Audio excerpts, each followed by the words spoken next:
we work a great deal with schools and with an awful lot of very good NGO partners, like the ones whose boards are up on the stage here. And the quality of the NGO partners makes our life a great deal easier to be able to tap into their expertise. So it's nice to be able to give them a bit of recognition for the good work that they do.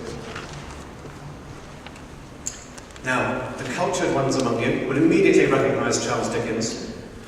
200 years ago he was born, so this is the centenary celebrations across the whole of the United Kingdom. And so I thought it might be quite good just to throw in a quick quotation.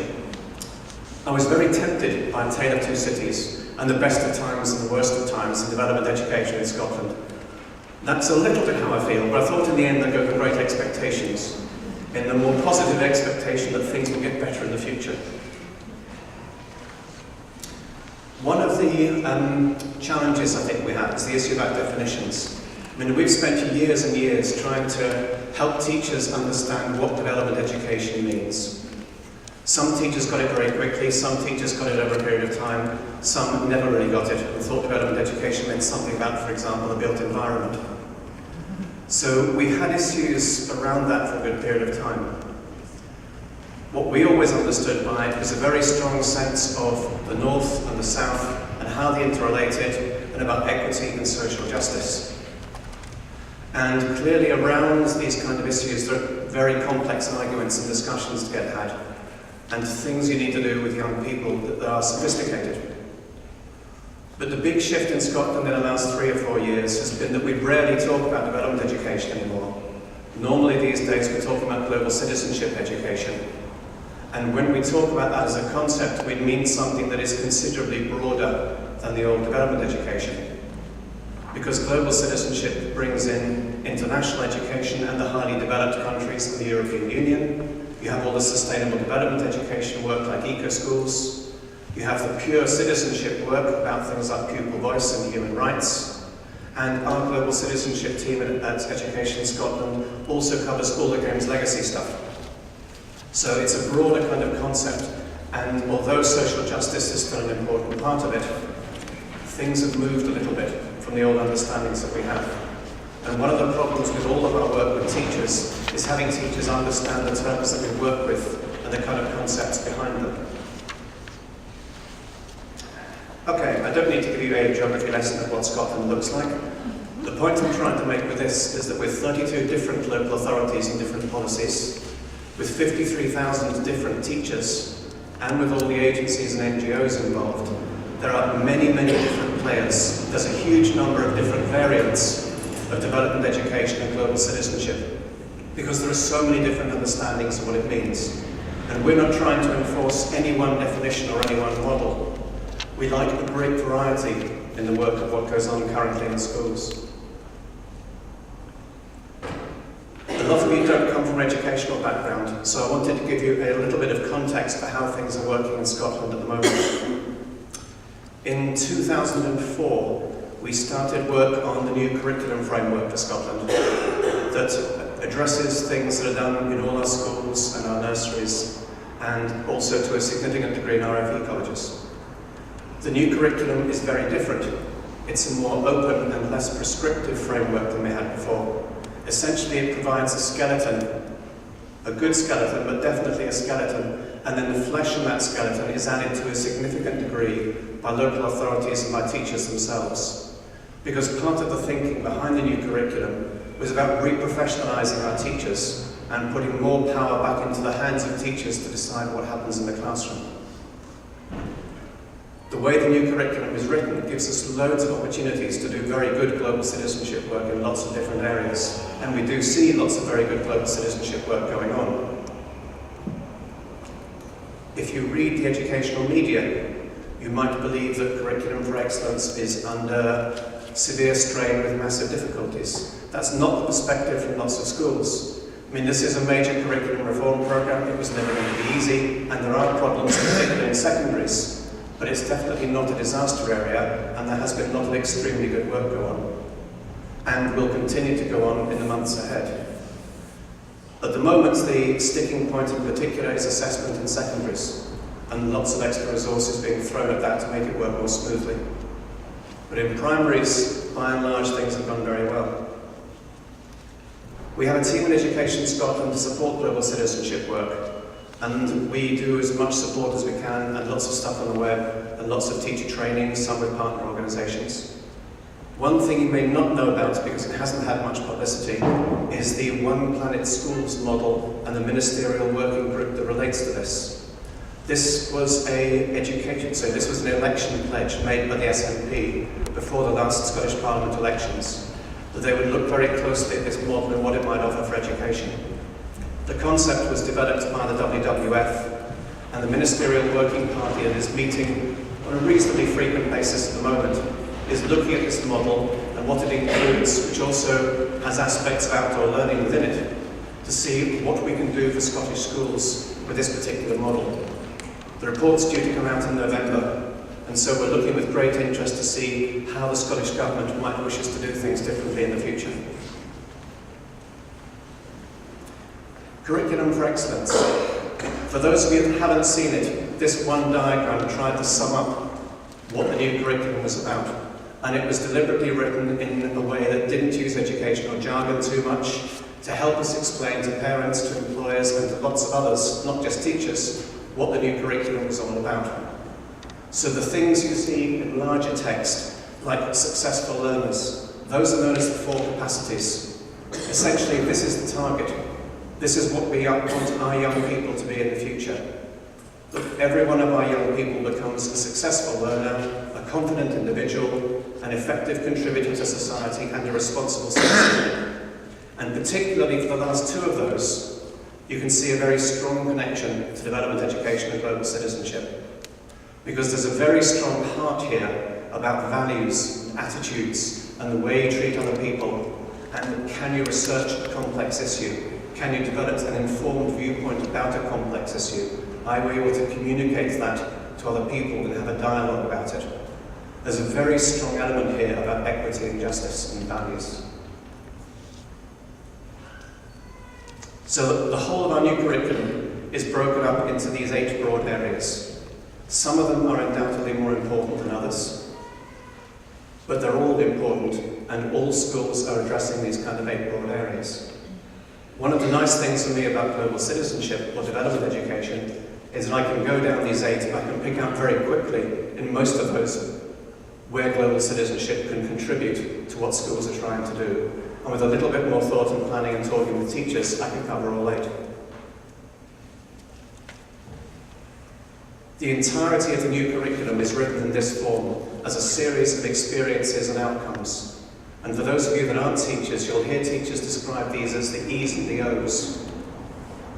The idea is that your young people have an educational experience of some sort, not just one lesson but spread over a period of time. As a consequence of these educational experiences, the outcome is that they now possess new knowledge, new skills, they're able to do things they couldn't do before. What you see across the screen from left to right is the levels. So you start in early level when you're at kindergarten, you progress through your school career towards 4th level at the upper end of secondary, and as you progress through your school career, what's demanded of you gets more sophisticated, more challenging, more complex. And every part of the new curriculum is written in this kind of form. And you can see that there's not a huge amount of detail there. There's a great deal deliberately left up to local choice about exactly what content goes alongside that and the pedagogy of how it's delivered. So one of the things our team did was to try and take that new curriculum and then assist teachers to understand how global citizenship fitted within that. This document about developing global citizens within Curriculum for Excellence, there are still a few of these precious copies left over on the table at the side there. If you haven't got one yet, you're very welcome to take one. If you're completely out and you want to get a copy from me, email me, I can send you a copy out in the post. But the whole thing's available on the website as well. What we always say to teachers is that very few teachers are from the starting point of doing nothing. There's loads of global citizenship work already going on in schools. People don't always recognise that that's what it is or apply that particular label to it. But there's loads of good work already going on. So currently, some of the things to pick out. It's present in very many schools, probably not all though, but certainly in the great majority. It's often of a very high quality. The international school partnerships, funded through things like global school partnerships, have made a major contribution to that, because they've allowed us to have developed some very good relationships north and south with schools, and have teachers develop attitudes and values that enable them to be very good educators in this particular theme.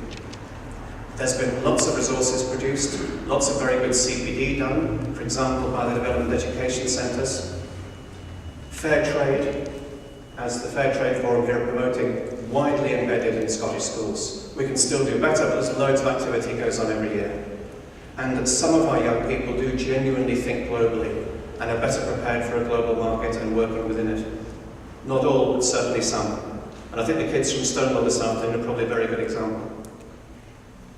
So some of the challenges. Funding is clearly a major problem at the moment, for all sorts of different ways. It's a problem for the partnerships in countries like Africa, but also many others. It's a problem for getting teachers out of school to attend CPD events, because the head teacher can't pay for cover to allow that to happen. It's a problem for many of the NGOs, for their core work and the activity they want to do to support development education and global citizenship.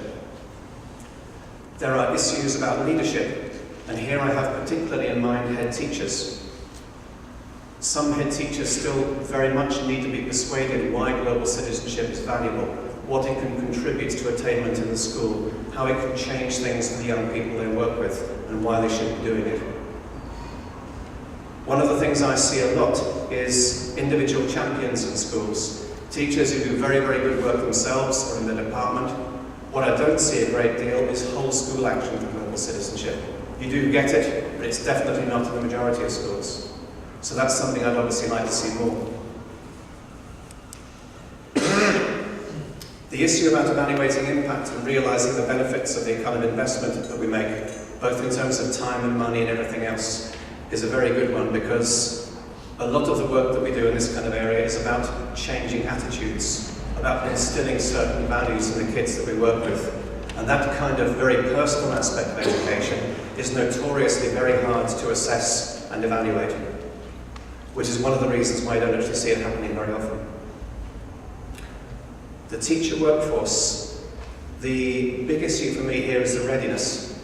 How ready are our teachers to actually do really good global citizenship work in lots of different curricular areas across the whole school? We make the assumption that teachers are broadly fairly social, liberal, left-leaning kind of people who understand the kind of values and so on that enable them to do this. Not all teachers are like that. You do meet right-wing bigots. There's quite a mixture of teachers around because there are 53,000 of them. So I don't think all of our teachers are actually quite ready to do some of the work I would like to see them do. And there's no doubt at all that some teachers are very nervous about controversial issues and tend to shy away from them rather than address something they think might cause difficulty. There's a lot of different learning and teaching approaches. One of the nice things is an increasing variety of that. And there's some degree of support for teachers who want to do this. So rather than be downbeat and miserable about funding problems and so on, I thought I'd try and pick out a few of the reasons to be cheerful as well. So reasons to be cheerful, part one. We have a cabinet secretary who genuinely believes in this stuff, who is supportive and helpful and likes what we do. That's not always the situation in government, so it's particularly nice when you do get that. So this is a quote that Mike Russell said in the Scottish Parliament about 2 years ago. But having that kind of very high level support definitely helps. At a local level, I've seen a couple of very interesting examples recently of very good local leadership. Here in Edinburgh, which has always been strong for other work with Africa, the recent setting up of an African network and charitable foundation to try and further develop work in schools was a very positive idea and I think a really good one. And in Glasgow, they have a partnership now, as you may know of, which is aiming to try and help use some of Glasgow's expertise to support educational development, particularly in the region of Malawi, working with partners like Link Community Development. And for those Glasgow teachers also to learn greatly from the experience and bring that experience back to their Glasgow schools and make them better educators. In spite of what I said a few minutes ago about teachers, one of the nice things that goes on is you still have lots more teachers who want to do more global citizenship work. who do hold those values and attitudes, who understand the importance of it, and who want to do a great deal more in this kind of way. So we have a flow of people coming in who help us keep on having enough educators around who can do this kind of work. And one of the very nice things this week was actually going to a ceremony in Glasgow at which GTCS were giving professional recognition to teachers who've been active in this kind of area for the very high quality work that they've done and the differences they've made in their schools. So that was great to see. GTCS are also revising the professional standards for teachers, and so we're trying to encourage them to incorporate global citizenship within those new professional standards on a much more explicit basis. Next reason to be cheerful. The Olympics. As you may guess, looking from my size and shape, I'm not a natural sportsman, but I have an interest in sports from a purely viewing point of view. So I'm always interested in really big sports events and how they work, and schools do use these very, very well for some very high quality education in global citizenship. This one has been an easy one because there's been masses of money from the London Olympics to run things like education programs, to get kids involved, to have them doing some really good work around global citizenship. And that's been great. So well-developed initiatives, well thought through, still attract mass participation and loads of kids benefiting from the experience.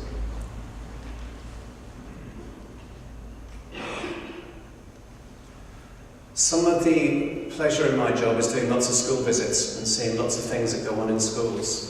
So I've just taken a few examples here of things I've seen happening either from schools or from partner organisations that I've particularly liked for global citizenship.